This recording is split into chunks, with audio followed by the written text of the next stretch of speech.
Dear students, in the previous lecture, we tried to gain some insights with respect to the concept of humanitarian law and the purposes of humanitarian law, and also how it has evolved over the period of many centuries, and the opinion of authors like Leslie Green, who believes that there are evidences of rules of warfare in both ancient Indian and Chinese civilization.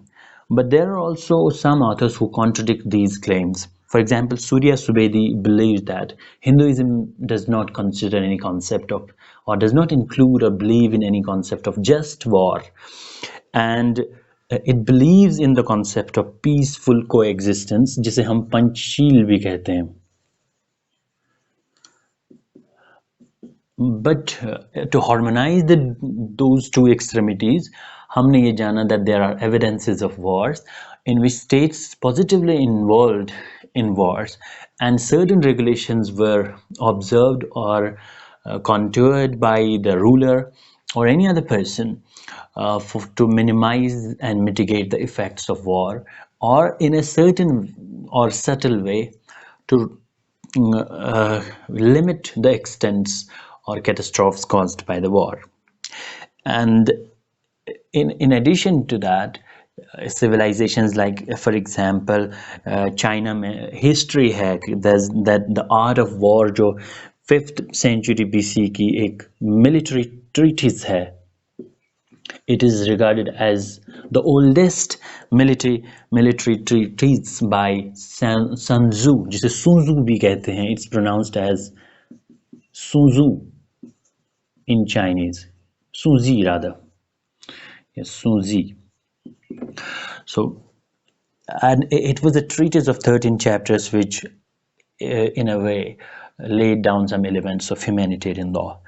So, similarly, इस तरह Japan की history में Bushido एक है. Bushido was a Japanese code, and Bush itself, Bushido जो है, it's a etymologically it is derived from two words, Bush, which means warrior, and do, which means path or way. It means the way or path of a warrior. And then there is this gentleman known as the father of modern international law, who wrote the masterpiece of de jure belli ac pacis in 17th century, rather 1625 में लिखा शायद हीगो Grotius, और उसमें 3 books का एक set था और एक बुक पूरी इसी पे डेडिकेट की on the laws of war and peace. और देन 18th century के 19th century के वस्त में, in the middle of that, came this person known as Henry Dunant, और वो सल्फोरिनो की एक हिस्ट्री है बकायदा, वो डिस्कस हो गई लास्ट लेक्चर में. इसके बाद भी, इसके अलावा भी contemporary, starting with the times of this establishment of ICRC, the evolutionary history of humanitarian law is furthermore percolating down the 20th century. हमें मिलेगी वो, and आज हम उसी को ट्रेस करने की कोशिश करेंगे from the times of this man known as Henry Dunant, who played a very pivotal role in the establishment of ICRC. और he was moved by that battle of Solferino, जिसमें उसने वो देखी और फिर एक किताब लिखी, A Memory of Solferino. Before going into that, हम वापस उन 2 concepts की तरफ आते हैं जो अक्सर डिस्कस किए जाते हैं. One is jus ad bellum and another is jus in bello. Let me remind you, our humanitarian law is more concerned with this, which is about the laws in the times of war. This is jus ad bellum is a notion जो justify करता है the transition of peace, or the transitional phase from peace to war, and it tries to consider the war as a reality or pragmatic reality which cannot be, or which human beings cannot be oblivious of for eternity. And jus in bello, actually, if it comes into picture, actually commencement of or actual resumption of war. और यही एक जस इन बेलो ही है जिस पे humanitarian law का सारा corpus या बॉडी बेस्ड है, जस इन बेलो, बिकॉज इसमें ह्यूमैनिटेरियन लॉ के ट्विन पर्पसेस हैं, दो ऑब्जेक्टिव्स हैं जिसको ह्यूमैनिटेरियन लॉ अचीव करना चाहता है. Number one, it tries to balance between that there is a military necessity or justification of a war or involvement or indulging in hostilities. It might be a necessity at times on the part of a state. Lekin on the other side, there is principle of humanity. So on one side, it tries to minimize the effects of war and mitigate the outcomes of that involvement in hostilities. And on the other side, दूसरी चीज जो ये करता है, it tries to give protection to those people who are not involved or actively participating in the war. और उसमें civilians आते हैं, property आती है, और दूसरे वो soldiers भी आते हैं who have raised their arms in surrender or have been captured as prisoners of war, and all of those persons are known as hors de combat, who do not take part or who are no longer taking part in the war by any reason, sickness, disease, injury, or being captured, etc. उनको भी protection देने का एक objective है. Coming back to the historical trace, 1800 या 19th century जो है, जिसमें 1860 का बीच में आता है, जब 1863 के आसपास, 1863 में एग्जैक्टली, जो 64 में कन्वेंशन आई पहली, जो मीटिंग हुई जेनेवा में, Geneva society for public welfare के बेहेस्ट पे, और विच वाज इटसेल्फ, जिसमें एक मेंबर भी था Henry Dunant.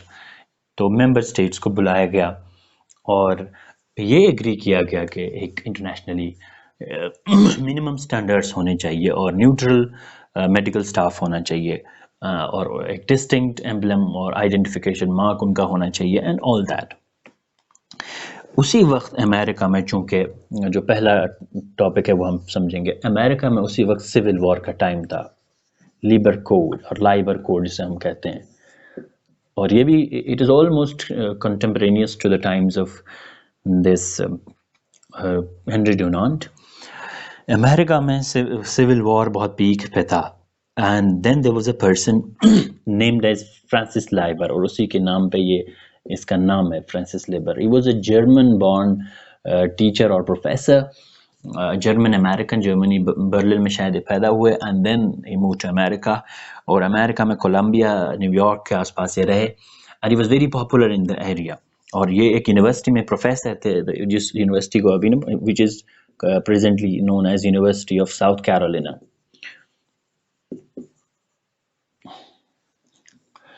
And he worked there as a professor. He drafted a code of almost 157 articles, और जिसे लाइबर कोड ही के नाम से जाना जाता है, and that code was a code for government of armies in the field. And उसमें बहुत सारी थीम्स को कवर किया उन्होंने, जिनमें प्रोटेक्शन ऑफ सिविलियंस है, और दोनों चीज़ें, सिविलियन भी आते हैं, सिविलियन ऑब्जेक्ट्स भी आते हैं, सिविल ऑब्जेक्ट्स जिन्हें हम कहते हैं, और इसी तरह treatment of prisoners of war, and he laid some minimum content regarding occupation of territories etcetera. So nevertheless, this Liber Code also had a profound influence, not only in America, but outside America as well. Non-American states में भी इसको बहुत पढ़ा गया उसके बाद भी, और आज भी जो अमेरिका में सोसाइटी जो है लॉज ऑफ वॉरफेयर की है, इस्टेब्लिश की गई है स्टेट और डिफेंस डिपार्टमेंट की तरफ से, उसमें कई सारे ऑथर्स को, जिनमें हर्ष लॉडरपेस्ट भी आते हैं, उनको अथॉरिटी माना गया है on the loss of war. So this person is also referred as an authority, Francis Liber. It was published probably around 2008 or 9 for the first time. So it definitely had an influence in America as well as outside the America. और जो दो Hague conventions है, specially convention of, जो अभी हम discuss करेंगे, 1899 और 1907, ये दो बड़े इंपॉर्टेंट कन्वेंशंस हैं. इन दो पे बहुत ज़्यादा इन्फ्लुएंस पड़ा इस लाइबर कोड का. लाइबर कोड के बाद ही जस्ट कुछ साल बाद ही लाइबर कोड चूँकि 1863 में ही आया, 1861 से लेकर के 65 तक अमेरिका में सिविल वॉर चलता रहा, तो उसी में 1863 के आसपास 1863 में ही आया ये। देन देयर वाज दिस ये सेंट पीटर्सबर्ग डिक्लेरेशन जो कि रशिया में आई। सेंट पीटर्सबर्ग दो हैं, एक तो सेंट पीटर्सबर्ग यूएस का है और एक सेंट पीटर्सबर्ग जो है वो रशिया में है। तो we are talking about the Russian Saint Petersburg, और इसे हम सेंट पीटर्सबर्ग डिक्लेरेशन कहते हैं 1868 में। And Russia has played a very pivotal role in the development of international humanitarian law. No matter what present position क्या हो, but history इस बात को नहीं भुला सकती कि Russia before its disintegration or even at the time during the times of Cold War, before the times of Cold War rather, it played a very important role in the development of the corpus of international humanitarian law. So 1868 में this Saint Petersburg declaration हुई Russia में, और ये first international agreement था जिसने prohibit किया, it prohibited in spirit और tried to impose prohibition on specific type of weapons, जो कि अभी तक तो ये होता था पॉजिटिवली करना क्या क्या है जंग में, इनको ट्रीटमेंट देना है, उनको प्रोटेक्शन देना है, इस पे हमला नहीं करना है।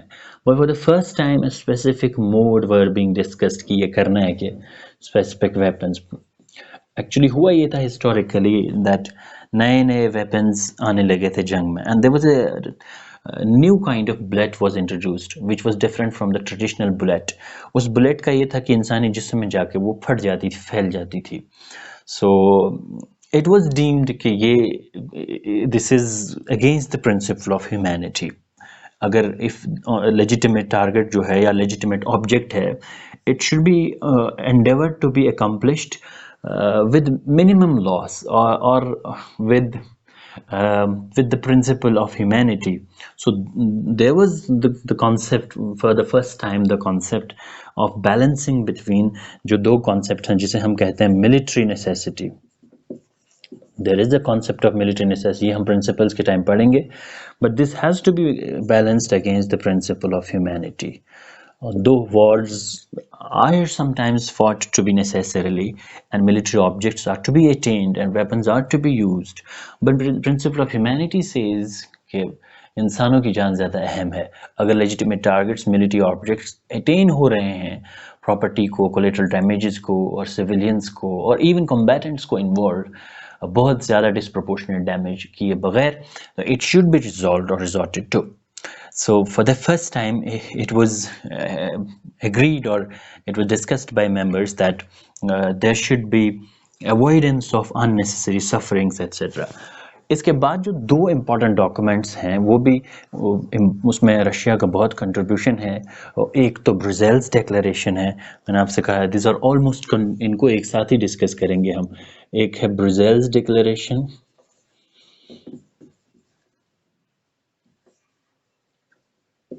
और दिस इज 1874, और इसी के आसपास 1880 में ऑक्सफोर्ड मैनुअल था।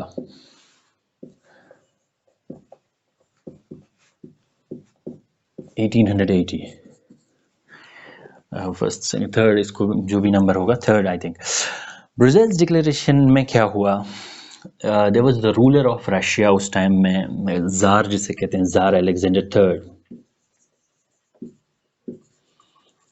थर्ड से सेकंड था, थर्ड ही था probably, tsar Alexander third.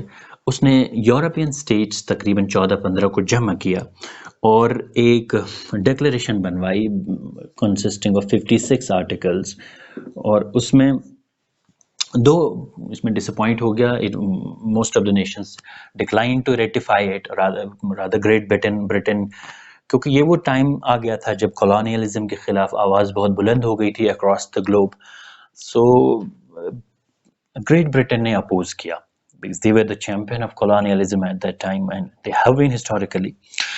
Britain said that it amounts to intervention, etc. But on certain exigencies, Britain declined, और कुछ और nations ने भी इनकार कर दिया. But nevertheless, this Brussels Declaration started to become a precursor, because एक साल पहले ही जो International Institute of International Law establish हुआ था, this is a very premier institute, अभी भी है, Institute of International Law, ये बेल्जियम में based है, और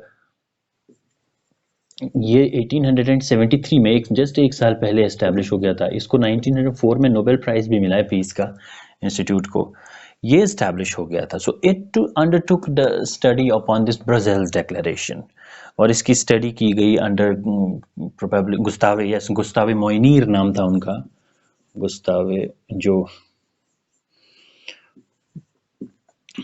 हेड कर रहे थे, एंड दैट फिर उन्होंने ऑक्सफोर्ड मैनुअल तैयार किया इसके बेसिस पे. तो ये एक these are kind of sign known to each other, they should not be read और लुक्ड अपार्ट.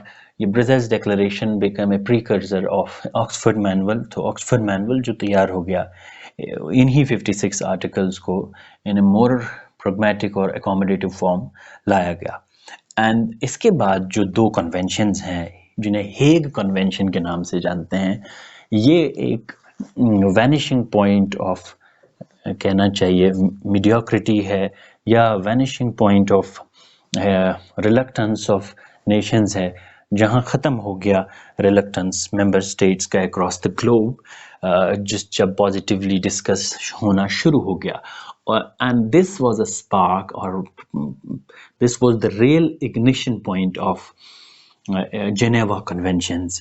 क्योंकि ये जो हेग कन्वेंशन है, ये 4th होगा या 5th होगा, जो भी, हेग कन्वेंशंस ऑफ, इसमें 3 हैं, 1929 की भी एक है, बट ज़्यादा इम्पोर्टेंट 1899 और 1907 की है. ये दो इसको हैं. These two Hague Conventions came in the backdrop of rapid advancement in weaponry. हथियार बहुत नए नए बन रहे थे. There was across the globe बहुत weaponaries नई नई आ रही थी, and you know this is actually almost the threshold of First World War. 1914 के आसपास हुआ, तो hostilities शुरू हो गई थी across the planet. So there was a rapid advancement in weaponaries and mounting adventurism in indulgence in wars and misadventures. So Russian government ने पहली बार दोबारा ये rather propose किया कि एक इंटरनेशनल कॉन्फ्रेंस होनी चाहिए. और पॉजिटिव बात ये है कि वहाँ तो ब्रसेल्स डिक्लेरेशन के टाइम शायद 14-15 ही मेंबर जमा हो गए थे. हेग कन्वेंशन के टाइम पे ज़्यादा जमा हो गए, ऑलमोस्ट 26 के आसपास मेंबर्स आए. तो रिलक्टेंस थोड़ा कम हो गया, and they could break some ice. चूँकि ये Russia was a great power at that time, तो बहुत सारे मेंबर्स ने कहा कि ये रशिया में नहीं होनी चाहिए, क्योंकि ब्रसेल्स रशिया में, पहले तो रशिया में हुई. दे सेड इसको शिफ्ट करना चाहिए, तो it was shifted to Hague, Netherlands में है जो, और वहाँ इसका वेन्यू तय किया गया और कुछ एजेंडाज रखे गए इस कन्वेंशन के. फॉर एग्जांपल, आर्म्ड कॉन्फ्लिक्ट्स का प्रिवेंशन कैसे किया जाए बाय पैसिफिक मीन्स, जिसे हम कहते हैं pacific means to prevent armed conflicts. In this was one of the primary objectives. इसके अलावा भी कुछ और ऑब्जेक्टिव्स थे, जैसे नए वेपन्स के, प्रोहिबिशन ऑन न्यू वेपन्स, नए वेपन्स. और इसी तरह जो पुरानी कन्वेंशंस हैं, ख़ासकर से जेनेवा कन्वेंशन 1864, उसमें ज़्यादा दे ट्राई टू बट्रेस के मेंबर स्टेट्स को वो कन्वेंशन अडॉप्ट करनी चाहिए सबको, क्योंकि मेंबर्स अभी तक कम थे. और उसका एक्सटेंशन आर्मीज़ के साथ साथ, क्योंकि आर्मीज़ अभी तक लैंड ही पे वो रिस्ट्रिक्टेड थी, क्योंकि उसका पूरा नाम ही है Geneva convention for the एमेलियोरेशन of the condition of wounded in arms in the field. तो इसका स्कोप बढ़ाया गया कि जेनेवा कन्वेंशन 1864 ये नेवल वॉर्स पे भी एक्सटेंड होना चाहिए. It should be applied to naval wars also, क्योंकि अब समंदरी रास्तों से भी जंगें बहुत ज़्यादा हो रही थी, and it was left outside the scope of Geneva convention 1864. और apart from that they stressed on the Brussels declaration and Oxford manual कि उनको लेटर एंड स्पिरिट में फॉलो किया जाना चाहिए, और कस्टम्स ऑफ वॉर को रेगुलेट कर देने चाहिए कि कस्टम्स ऑफ वॉर क्या है. सो इसमें 3 कमीशंस बनाए गए. ये जो हेग कन्वेंशन ऑफ 1899 है, इसमें 3 इम्पॉर्टेंट कमीशंस बने. एक कमीशन तो बनाया गया, एक 3 कमीशंस वर एस्टैब्लिश. एक कमीशन है जो लिमिटेशन ऑन आर्मामेंट्स, लिमिटिंग यानी नए हथियारों के ज़खायर को जमा करने पे पाबंदी लग जाए, या कम से कम कदगन लग जाए, अभी स्टॉप हो जाए. So armaments limitation. और दूसरा military expenditure. And these are obviously present times में भी ये चीज़ बहुत डिस्टर्बिंग है, क्योंकि जो मिलिट्री एक्सपेंडिचर है वो नेशंस का बढ़ता जा रहा है, और बहुत नेशंस में वो ग्रॉस डोमेस्टिक प्रोडक्शन का एक बहुत बड़ा हिस्सा बनता है, और इकोनॉमी का बहुत बड़ा हिस्सा जो है वो मिलिट्री एक्सपेंडिचर में चला जाता है. तो उस टाइम भी इसकी बात हुई दैट आर्मामेंट्स लिमिटेशन होनी चाहिए, और ये पहले कमीशन का काम रखा गया. दूसरा कमीशन, उनका काम ये था कि सिविलाइज्ड वॉरफेयर के लॉज ड्राफ्ट किए जाएंगे, laws for governing civilized warfare. When we say civilized warfare, we don't mean that क्योंकि ह्यूमैनिटेरियन लॉ बेस्ड ही है इस फिलॉसफी पे कि वॉर्स हो सकते हैं. ये नहीं हो सकता कि it can not say that कि they will wither away the concept of war. Humanitarian law itself is a branch which preconcedes the notion of war, कि wars होंगे. इसीलिए just वो टॉपिक और वो डिस्कशन तो जेस एड बेलम का है, नॉट ऑफ जेस इन बेलो. और ह्यूमैनिटेरियन लॉ जेस इन बेलो से डील करता है. सो नंबर 2 जो कमीशन था, उनका काम ये था कि सिविलाइज्ड वॉरफेयर को गवर्न किया जाएगा. और ये कमीशन इटसेल्फ मार्टिन्स ने गवर्न किया था, जिनके दिया हुआ मार्टिन्स क्लॉज है ट्रीटीज़ में जो अडॉप्ट किया जाता है, जिसे मार्टिन्स क्लॉज कहते हैं. और थर्ड जो है, इसमें आर्बिट्रेशन और मीडिएशन का रास्ता खोला जाएगा. ये तय हुआ कि थर्ड कमीशन वाज एस्टैब्लिश्ड कि आर्बिट्रेशन और मीडिएशन के लिए प्रोविजंस होने चाहिए. So these Geneva conventions 1899 and 1907 together tried to break ice on these 3 important points. एक तो ये आर्मामेंट लिमिटेशन, जिसे डिसआर्मामेंट तो नहीं कह सकते, इसको डिसआर्मामेंट कहते हैं जब आर्म्स हों और उनको ख़त्म करने के लिए एग्रीमेंट हो. Limiting armaments is something else than disarmament, and it is almost equivalent to non armament. And military expenditure को रिड्यूस किया जाए, reducing military expenditure.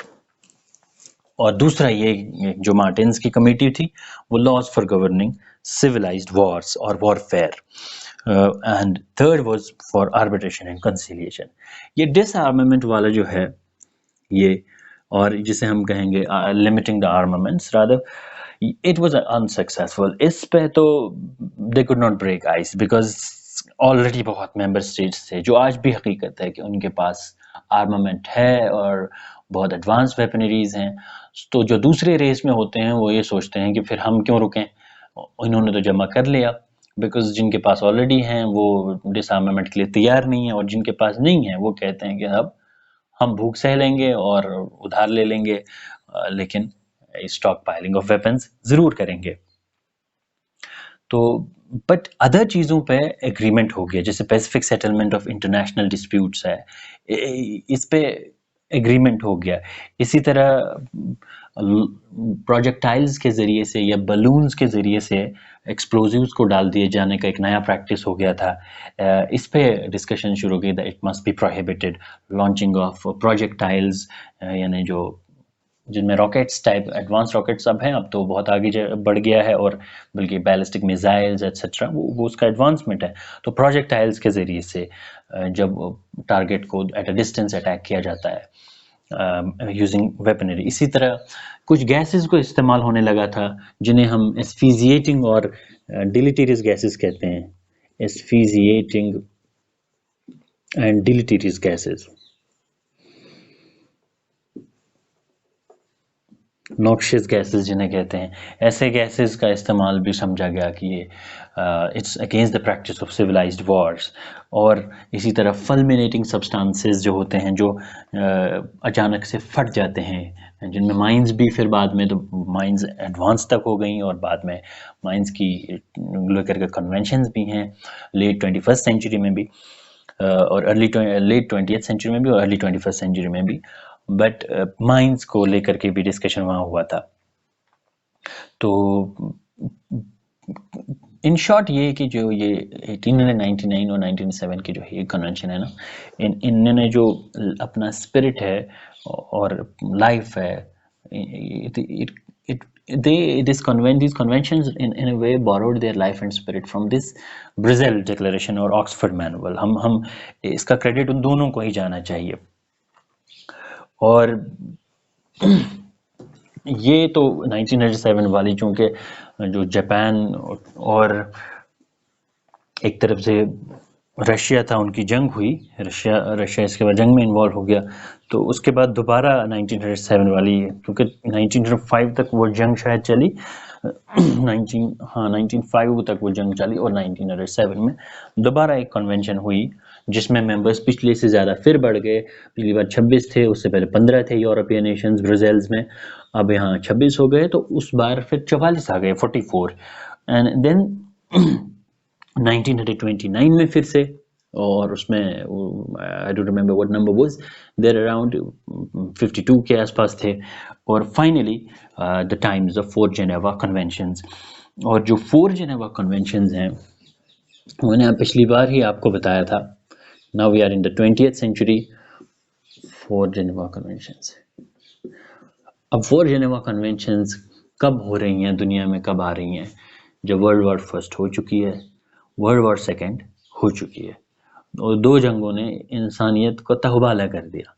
There was mass destruction of property and life as well, और rather ज़मीनें ख़त्म हो गई, और lakhs and lakhs of people were mutilated, killed and murdered, और बेघर हो गए, और इवन ज़मीनें ख़त्म हो गई, it was left barren, forests ख़त्म हो गए। तो एक तरफ से चूंकि यूएन चार्टर बन गया था, और एक तरफ से 4 जेनेवा कन्वेंशंस ह्यूमैनिटेरियन लॉ के रियाल में आए, और इन्हें 1949 की जेनेवा कन्वेंशन कहा जाता है। और पिछली कुछ जेनेवा कन्वेंशंस जो हैं 1899, खासकर ये जो जेनेवा कन्वेंशंस 1899 की है, और 1907 की, और 1929 की, और इसके साथ 1864 भी जोड़ दिया जाए, इन सब का सम एंड सब्सटेंस, इनको रिप्लेस करके ये आए। तो लेटर एंड स्पिरिट में तो ये 4 जेनेवा कन्वेंशन यही है, इन्हीं का सम एंड सब्सटेंस है। चूँकि फिर 12 अगस्त 1949 को, ऑगस्ट 12 1949 को ये अडॉप्ट किए गए, तो इसीलिए इनको अगस्त 12 1949 कन्वेंशंस कहा जाता है। वरना ये कन्वेंशंस रिप्लेस होकर के ये आ गए, और almost in the same form written, तो उनका स्पिरिट पूरा किया गया with certain variations and distinctions. और 4 कन्वेंशंस 4 डिफरेंट थीम्स पे आई, and you know that in the previous lecture I told you कि उसमें पर्पस यही था कि that wars should be humanized, to humanize the war, तो जिन्हें बहुत सारे ऑथर्स ने लिखा है, to humanize the war,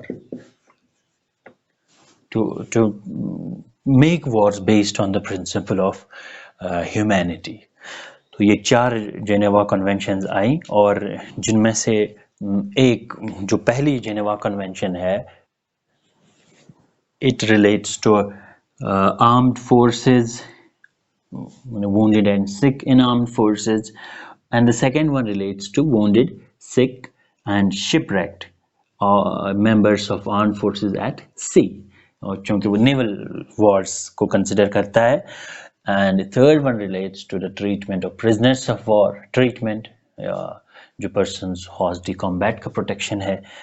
और फोर्थ भी इसी का एक्सटेंशन है, जो फोर्थ जेनेवा कन्वेंशन है, ये चारों 12 अगस्त 1949 की है। It relates to protection of civilian persons in war. और इस इन जो जेनेवा कन्वेंशन 1949 है, ये चार हैं, एंड ये ऐसे ही अजबर इंसान को जहन में होनी चाहिए एज स्टूडेंट ऑफ लॉ के first one pertains to armed force, wounded and sick rather, इसको नोट कर लेते हैं। Number 1 is wounded and sick members of armed force, and see पहले armies word use होता था।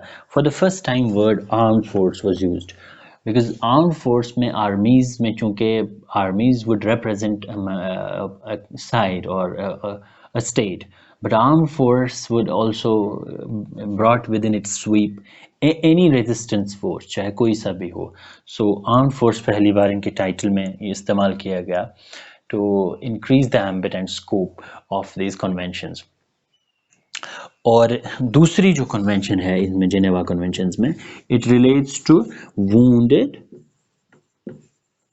सिक and shipwrecked members of armed force at sea, जिन्हें हम naval इसलिए यूज नहीं हुआ बिकॉज कभी कभार होगा कि that wars won't be restricted to use of naval army only, other armies might be called in, तो इसलिए at sea, so it is physiography बस consider की गई है, not actually the combination or type of army used।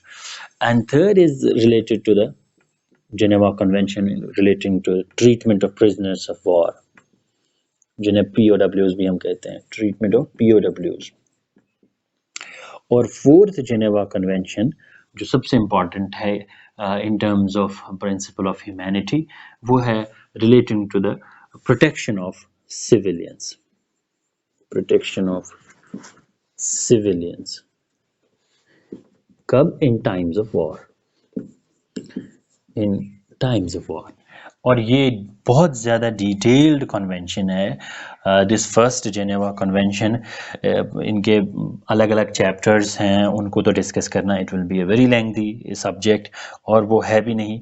But for example infractions and abuses जो हैं, जो repression of abuses and infraction पे सेपरेट चैप्टर्स है। इसमें फर्स्ट जेनेवा कन्वेंशन में चैप्टर 9 है, और इसमें प्रोबेबली चैप्टर 8 है जो इन्फ्रैक्शंस और रिप्रेशन ऑफ अब्यूजेस है, उस पे बेस्ड है। यानी जब and in certain cases abuses और they are deemed as crimes against humanity, और जो आईसीसी को जुरिसडिक्शन है ट्राई करने की, तो उसमें तो ज़्यादा नहीं जाएंगे हम प्रोविजंस में, बट जो प्रिंसिपल्स हैं वो डिस्कस करेंगे हम। Before that I will tell you the overview कि प्रियम्बल है, प्रियम्बल के अलावा ये दोनों जेनेवा कन्वेंशंस जो फर्स्ट एंड सेकंड है almost equal number of articles हैं। इसमें 64 हैं फर्स्ट पहली जेनेवा कन्वेंशन में, और इसमें 63 है। ये जो दो हैं लास्ट की दो, ये बहुत डिटेल्ड हैं, और तकरीबन 140 के आसपास 143 इसमें है और 159 इसमें है शायद, या 159 है। तो ये चार जेनेवा कन्वेंशंस हैं जो इस वक्त पूरा तो नहीं कहेंगे but substantial corpus of humanitarian law इसमें है। और ये प्रोटेक्शन और प्रिंसिपल्स जिन पे बेस्ड है उनके तरफ हम आएंगे अभी। लेकिन क्योंकि दो तरह की चीज़ें हैं ह्यूमैनिटेरियन लॉ में, एक तो प्रोटेक्शन है, प्रिवेंशन है। तो प्रिवेंशन एंड प्रोटेक्शन तो अलग चीज़ हो गई कि भाई किन किन का प्रोटेक्शन देना है। एक है पॉजिटिवली जंग में जा कर के, it doesn't try, humanitarian law ये कोशिश नहीं करता है कि जंगें हो नहीं, बिकॉज उसके लिए जैस एट बैलम है, ये कहता है ये from the commencement of war, जब जंग शुरू हो गई, एक तो ये कि मोड्स और मेथड्स को रेगुलेट किया जाए, दैट सर्टेन वेपन्स और इंसीडियरी फल्मिनेटिंग सब्सटेंसेस, बूबी ट्रैप सब्सटेंसेस जो भी है, प्रोजेक्टाइल्स हैं, उनका इस्तेमाल ही ना किया जाए, जिससे प्रिंसिपल ऑफ ह्यूमैनिटी ख़त्म हो जाए। और उसमें जो प्रिंसिपल्स हैं, guiding principles of military objectives हैं, नेसेसिटी है, प्रोपोर्शनैलिटी है, डिस्क्रिमिनेशन है, वो हम डिस्कस करेंगे। उनको कंसिडर करते हुए ये मोड्स रेगुलेट होना ज़रूरी है कि किन तरह के हथियारों से जंग लड़ी जानी चाहिए, नंबर 1। और दूसरा प्रिंसिपल ऑफ ह्यूमैनिटी ये कहता है कि किन किन को प्रोटेक्शन दिया जाना चाहिए। तो कुछ कन्वेंशंस तो मिलेंगे इस नेचर की जिसमें प्रोटेक्शन एम्ड है, और वो आपने देखी चारों जेनेवा कन्वेंशंस ऑलमोस्ट इस प्रिंसिपल पे ज़्यादा बेस्ड है कि जहाँ पे प्रोटेक्शन है, जैसे प्रिजनर्स ऑफ वॉर है, सिविलियंस है, और शिपरेक्ट है मेंबर्स, वुंडेड एंड सिक। तो हर किस्म, ये चारों किस्म के पर्सन जो है हॉर्स डी कॉम्बैट है, they do not take part in the hostilities actively, और they no longer take part, पहले लेते थे, they are regarded as persons hors de combat. तो दूसरी कन्वेंशंस उनकी तरफ जैसे रेफर करेंगे, अब 2017 में भी एक कन्वेंशन आई, और इस तरह बायोलॉजिकल वेपन्स कन्वेंशन है, ये means and methods of warfare को रेगुलेट करने की भी कन्वेंशन है, ये भी ह्यूमैनिटेरियन लॉ का कॉर्पस है, उनकी तरफ भी रेफरेंस देंगे थोड़ी देर में। मगर पहले हम इनके प्रोटोकॉल्स को समझेंगे। तीन प्रोटोकॉल्स हैं, रादर दो ही इम्पॉर्टेंट है, एक तो काइंड ऑफ नॉट इनसिग्निफिकेंट है, नॉट इन द कॉन्सेप्चुअली ज़्यादा इनसिग्निफिकेंट नहीं है। प्रोटोकॉल 1 एंड 2 जो है ये 1977 के हैं दोनों protocols,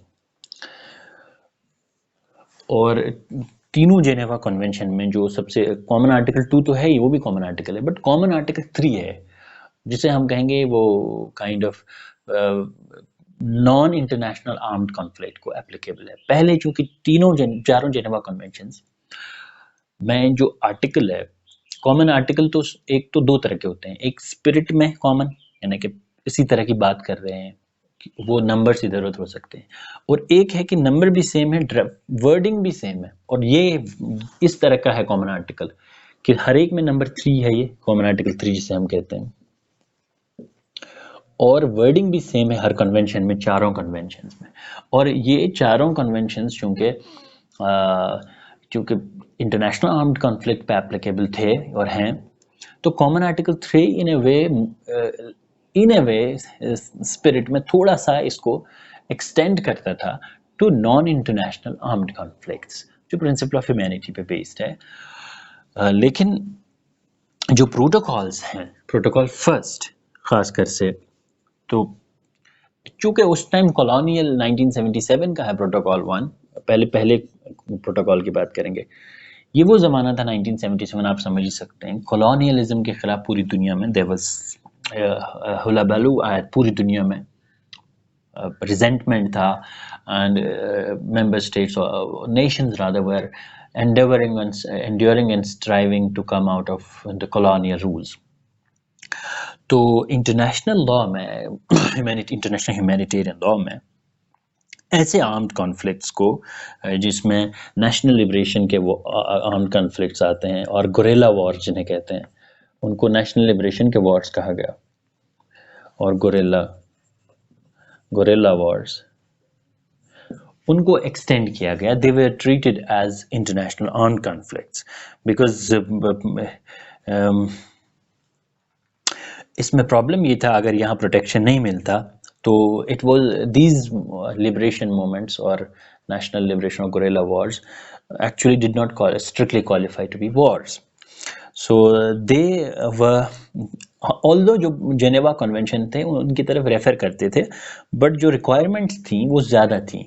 Geneva convention third specially it said कि उनको एक फिक्स्ड और distinctive sign, they should wear a fixed and distinctive sign, उनको ऐसा रिफ्लेक्ट करना, दिखाना ज़रूरी होगा ताकि वो पता चले कि they are combatants from other side involve in national liberation.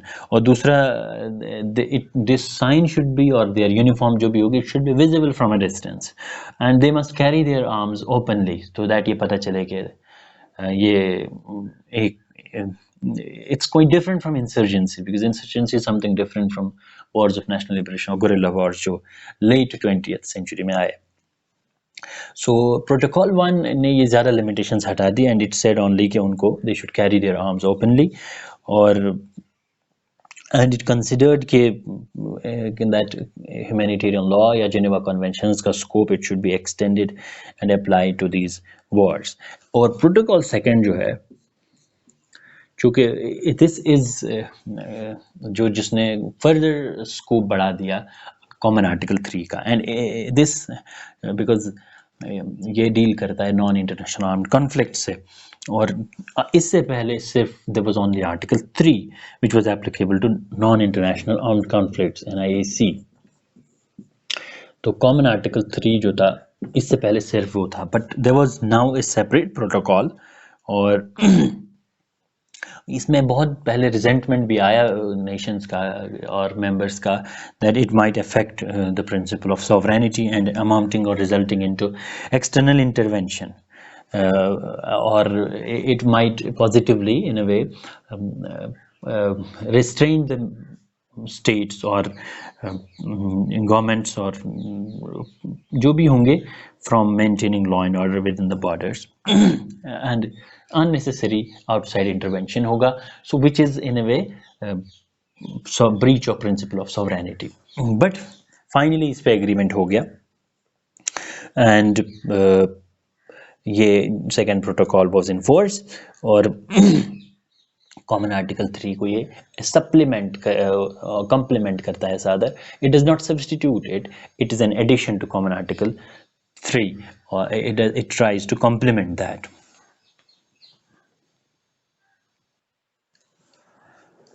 But the most interesting thing is, which we as the people of subcontinent or inhabitants of India would be interested in knowing, is that subcontinent के बहुत सारे regions Nations, जिसमें India भी है, पाकिस्तान भी है, श्रीलंका भी है, नेपाल भी है, और in addition to these India, Pakistan, Nepal, Sri Lanka and Israel and US also, ये इनमें से कोई भी किसी भी प्रोटोकॉल का मेंबर नहीं है, दे आर नॉट, क्योंकि जो जेनेवा कन्वेंशंस है उसमें तो यूनाइटेड नेशंस से ज़्यादा मेंबरशिप है जेनेवा कन्वेंशंस में, क्योंकि जेनेवा कन्वेंशन नेशनैलिटी को आइडेंटिफाई नहीं करते हैं, तो यूनाइटेड नेशंस 193 मेंबर्स हैं, उससे ज़्यादा मेंबर्स जेनेवा कन्वेंशंस के, but to these protocols 1 and 2 none of these nations, जिनमें India, Pakistan, Sri Lanka, Nepal and Israel and United States of America, ये कोई भी मेंबर नहीं है, they have not ratified it. ये दो प्रोटोकॉल्स के अलावा थर्ड प्रोटोकॉल भी है, बस रेफर कर देते हैं। थर्ड प्रोटोकॉल इज ऑफ 2005, ये लेटर आया, और इसमें एक्चुअली क्या किया, जो डिस्टिंक्टिव एम्बलम था, क्रॉस का साइन जो था, regarded as distinctive emblem of red cross, इसके साथ दो और साइंस ऐड किए गए एज डिस्टिंक्टिव साइंस, वो आप देखेंगे, एंड एक उसमें आता है, ये तो रेड क्रॉस था, और रेड क्रॉस आप देखते हैं, रेड क्रॉस की बिल्डिंग्स वगैरह, और रेड क्रॉस हर जगह बना होता है, रादर एवरी रीजन में ये बना हुआ है रेड क्रॉस, तो क्योंकि ये international committee of red cross के रिकमेंडेशंस पे बना, and they are treated as neutral persons in times of war, तो बिकॉज ये जेनेवा कन्वेंशंस ही ने ले डाउन किया, तो इसमें देयर वाज अ डिस्प्यूट, और कई ने मेंबर्स ने, eastern Nations and other Jewish Nations ने रेजेंटमेंट किया, तो रेड क्रीसेंट ऐड किया गया, और रेड क्रिस्टल भी, ये दो एम्बलम्स में सिंबल्स या साइंस दो ऐड किए गए 2005 के प्रोटोकॉल से। ज़्यादा सिग्निफिकेंस, इससे ज़्यादा कोई सिग्निफिकेंस 2005 के प्रोटोकॉल की नहीं है। Now we will switch to the fundamental principles, जो सबसे ज़्यादा इंपॉर्टेंट है, इसको हम क्विकली डिस्कस करेंगे। देयर आर 8 or 9 प्रिंसिपल्स जो हाईलाइटिंग एंड फंडामेंटल है ह्यूमैनिटेरियन लॉ के कॉन्टेक्स्ट में, कि जो ह्यूमैनिटेरियन लॉ का पूरा कॉर्पस है, it is guided by these principles. ये प्रिंसिपल्स जो जूरिस्प्रूडेंस है ह्यूमैनिटेरियन लॉ की, उसका पार्ट है, कुछ प्रोविजंस में मिलेगा, और कुछ कस्टमरी इंटरनेशनल लॉ का पार्ट है। इनमें से जो सबसे वाइटल प्रिंसिपल है, रादर ये सब इक्वली इंपॉर्टेंट है, विल से फर्स्ट प्रिंसिपल जो है, that is called as principle of distinction, principle of distinction. ये थोड़ा अलग है प्रिंसिपल ऑफ डिस्क्रिमिनेशन से, although principle of discrimination distinction का ही पार्ट होगा, but discrimination is not part of distinction. What principle of distinction believes that ये customary international law का भी पार्ट है, principle of discretion. It can be found in article 14, नहीं 48 में है ये, प्रोटोकॉल 1 जो है 1977 का जेनेवा कन्वेंशंस का, उसमें भी मिलेगा ये। This principle of discrimination, it seeks that parties to the conflict shall at all times distinguish between civilian population, or there should be distinction between civilian population, distinction between civilian population और civilian objects जिसे हम कहते हैं, and combatants. And this is the principle of distinction. जो भी hostilities का conduct में involved हो, they must maintain a distinction between, इसमें physically भी आता है, यानी physically भी, इसलिए बहुत जगह मिलेगा that army के installations जो हैं, जो भी combatants involved होंगे, military installations should not be located within the vicinities of civilian population. Defense arsenal वगैरह should not be, इसीलिए the concept of cantonment जो फ्रांस से आया हुआ है, वो पूरी दुनिया में इवॉल्व हो गया कि कैंटोनमेंट का मकसद ये होता है डिफेंस पर्पसेस के लिए गवर्नमेंट्स मेंटेन दोज एरियाज। तो प्रिंसिपल ऑफ डिस्टिंक्शन ये कहता है कि that military installations must not be located in dense civilian populations, civilian population के आसपास हो सकता है, not in dense civilian populations, and should be on the peripheries etc. Because during the conduct of hostilities, the parties to the conflict shall be able or shall necessarily maintain a distinction, and they should distinguish between civilian population as persons hostile combat and combatants जो कि involve हैं इन hostilities, जिन्हें neutralise करना एक objective है, जिसे military objective कहते हैं हम। इसी का एक्सटेंशन समझा जाए या दूसरा प्रिंसिपल हम उसको अलग समझेंगे, that is principal of discrimination. It is actually an extension of principle of distinction, principle of discrimination. Principle of discrimination seeks that there should be a prohibition on indiscriminate attack. ऐसे targets जो, एक तो होता है military target, एक है legitimate object. तो military target तो कोई चीज़ हो सकती है, लेजिटिमेट ऑब्जेक्ट इज़ कि सिर्फ उसी चीज़ को सिर्फ उसी ऑब्जेक्ट को अटेन करने के रास्ते अपनाने चाहिए, नॉट ये कि टोटल डिस्ट्रक्शन किया जाए।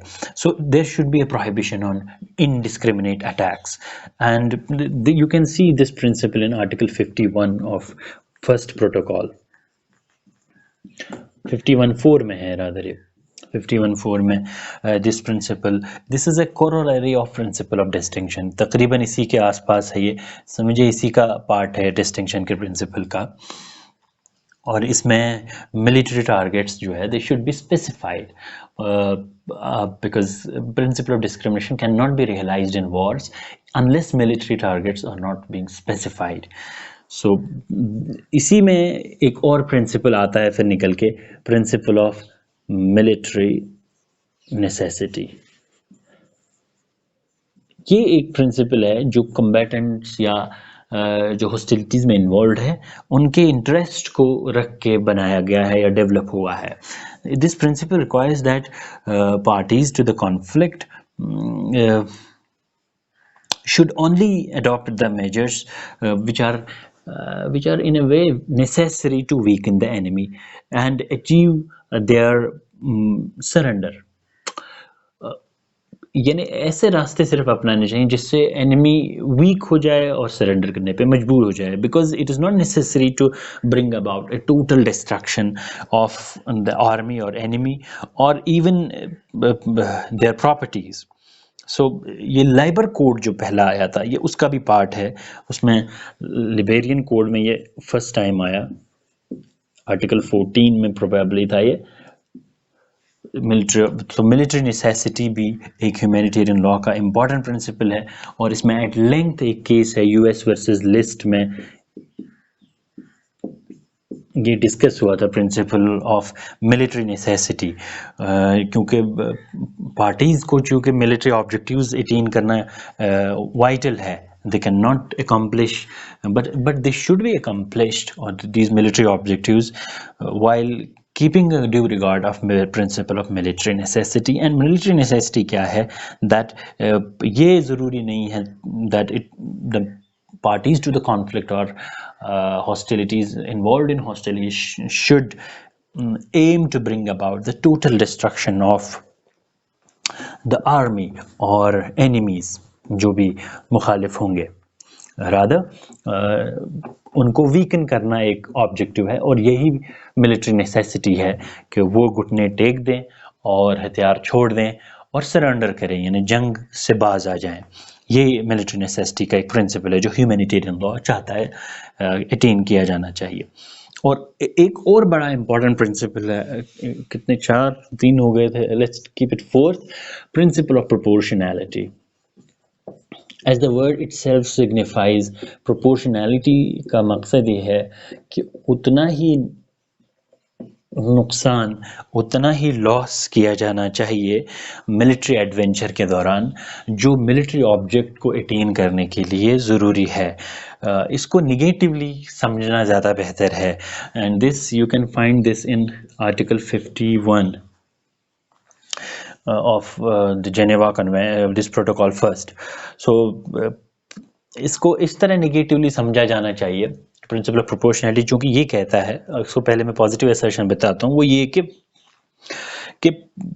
जो मिलिट्री ऑब्जेक्टिव्स के दौरान किया जाए, प्रिंसिपल ऑफ मिलिट्री नेसेसिटी जो है, it should be proportional to the जो मिलिट्री एडवेंचरिज्म हो, it should be proportional to military object और टारगेट्स, जो लेजिटिमेट टारगेट है। इसको निगेटिवली ऐसे समझा जा सकता है, अगर वो लॉस जो कोलेटरल जिसे कहते हैं वो ग्रेटर है देन द मिलिट्री ऑब्जेक्ट, या बहुत बड़ा है, it can, if the both are quantified and it the loss which is collateral और which is not military object, loss which does not belong to the target of military object, अगर वो ज़्यादा है, so we can say principle of proportionality has been breached, and this is a disproportionate loss जो किया गया है। So that is why ये जो proportionality का principle है, it aims to prohibit causing unnecessary suffering and superfluous injuries। ये यहीं से, ये भी एक प्रिंसिपल है, रादर इसको अलग से समझना चाहिए या कुछ, बट निकला हुआ है ये प्रिंसिपल ऑफ प्रोपोर्शनैलिटी से, दैट इसको हम ऐसे करेंगे, that there should be a prohibition on causing unnecessary suffering. There should be a prohibition on causing unnecessary suffering. या इसके अलावा भी होती हैं कुछ चीज़ें जिन्हें हम कहते हैं superfluous injuries, superfluous injuries, या जिन्हें हम कहते हैं aggravating this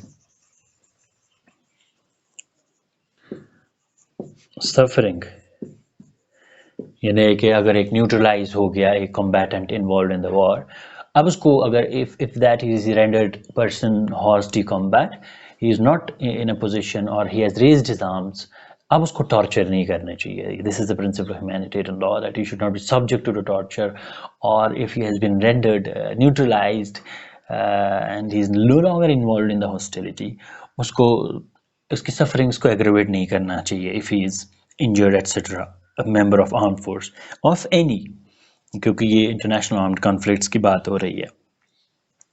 तो इसी से जो जुड़ा हुआ है द 5th प्रिंसिपल, और 6th we can call it principle of neutrality. Principle of neutrality, principle of neutrality बहुत इंपॉर्टेंट है।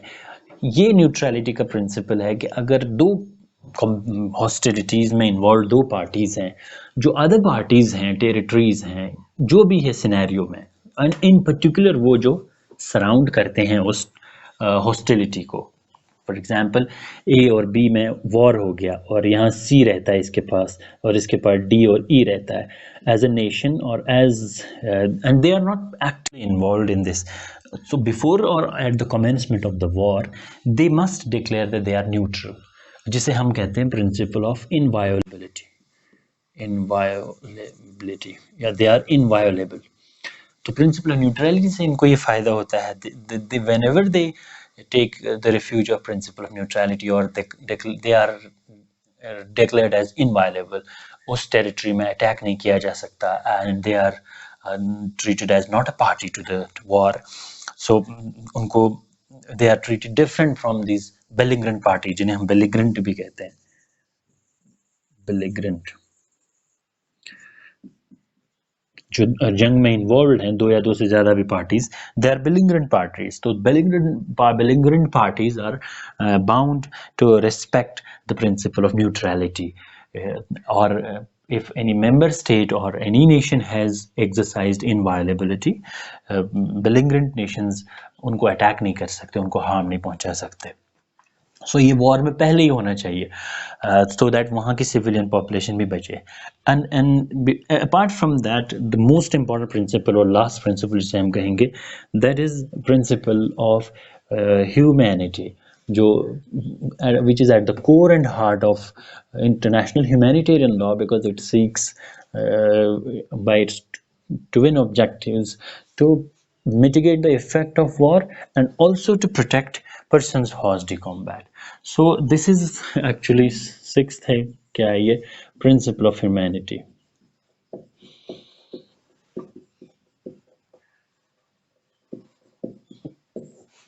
प्रिंसिपल ऑफ ह्यूमैनिटी स्पिरिट में एक मार्टिन्स क्लॉज है, यानी अगर ट्रीटी इसके बारे में हम कुछ बात कर भी नहीं रही है, it is the genesis of every treaty, so that which is at the core of all laws relating to armed conflicts. And this principle of humanity, this is in conflict with military necessity. Philosophically है, ऐसा नहीं है कि इनमें से एक ही survive करेगा. So there is concept of military necessity that parties involved in the hostilities seek to achieve a target which is legitimate, because humanitarian law illegitimate wars को consider नहीं करता है, legitimate wars को. military necessity को attain करना ज़रूरी है belligerent parties के लिए, but they should this principle of humanity, this should be respected by them. वो कोई भी इंसान हो, whether he's a human, even if he is a belligerent, he is a human.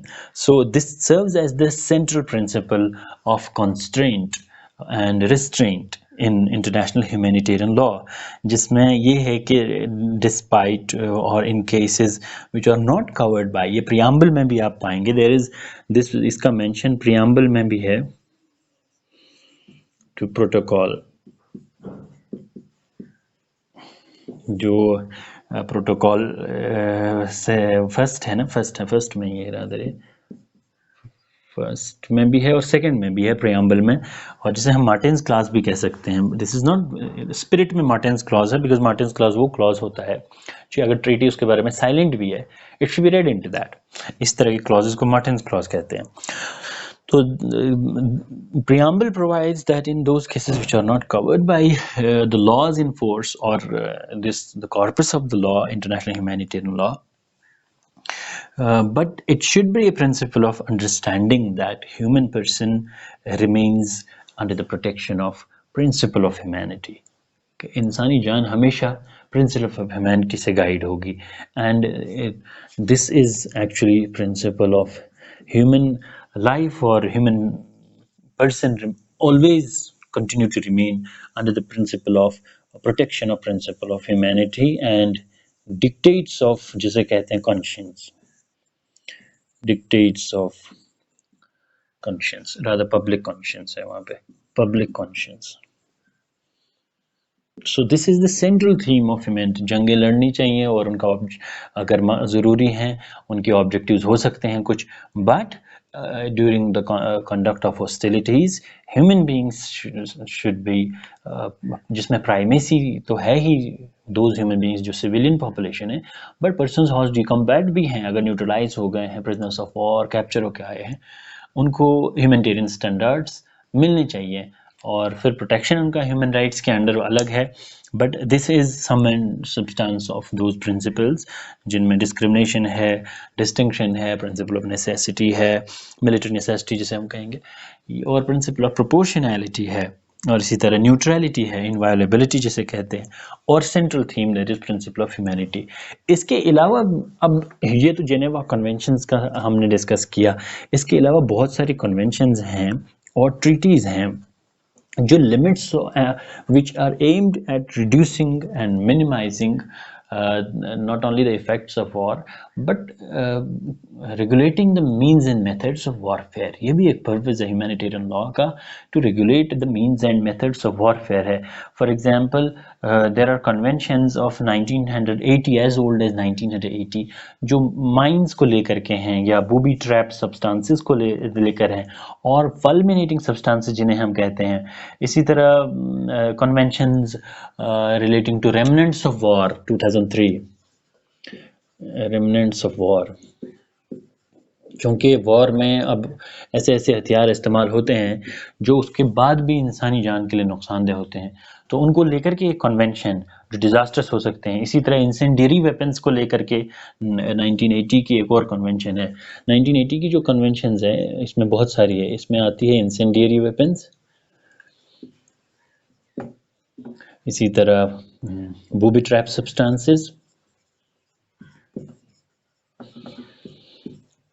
and mines, fulminating substances,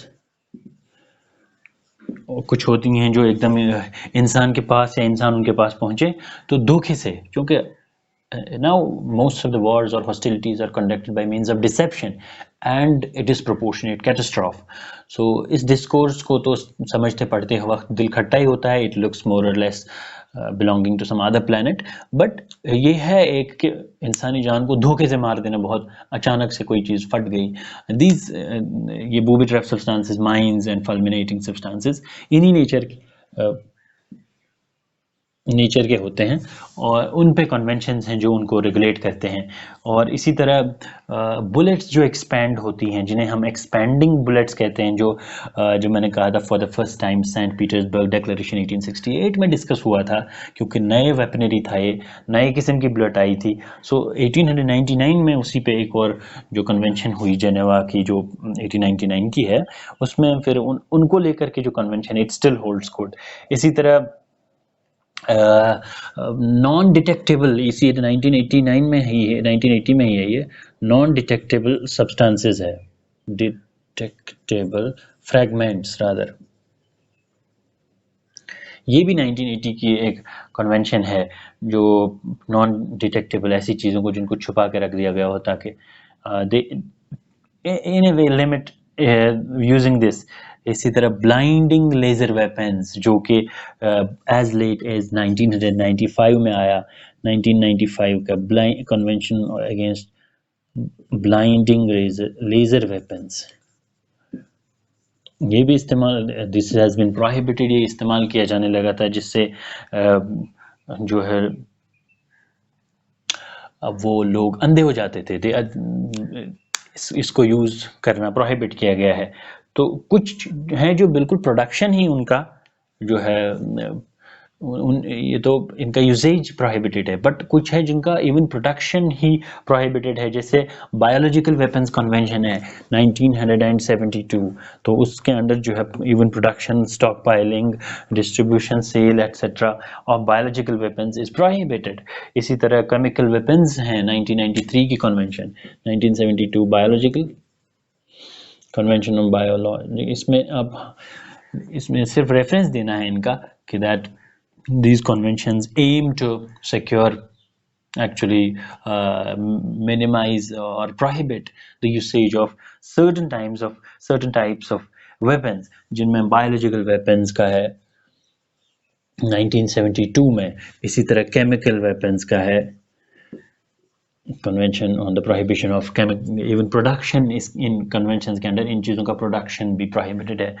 तो अगर इसको crime against humanity माना जाता है आईसीसी में, अगर किसी कंट्री को ये पाया जाता है कि वो इन चीज़ों को बना रहा है या उनको बनाने की तैयारी कर रहा है।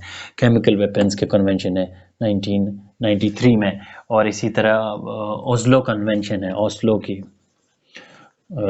जिसमें एंटी बैलिस्टिक मिसाइल और anti personal missile, sorry mines पे, क्या बोल रहा हूँ मैं, एंटी पर्सनल माइंस पे, ये 1995 की है प्रोबेबली। दिस कन्वेंशन आल्सो 1997 की है, रादर ये 1997 की है। और इसी तरह 2017 में एज लेट एज 2017 में कन्वेंशन आई थी prohibition on nuclear weapons, but it never entered into force. Convention of on prohibition of nuclear weapons. Nuclear weapons 2017, and ironically जितने भी officially recognized nuclear member states हैं, they are not a party to it. So this treaty is yet to enter into the force. So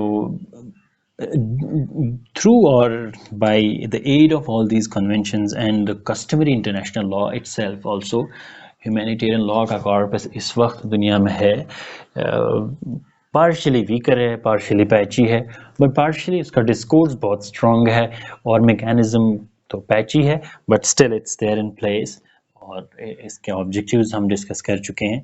That's all about humanitarian law part. I think if anything remains, you may ask in the comments as a question. Thank you.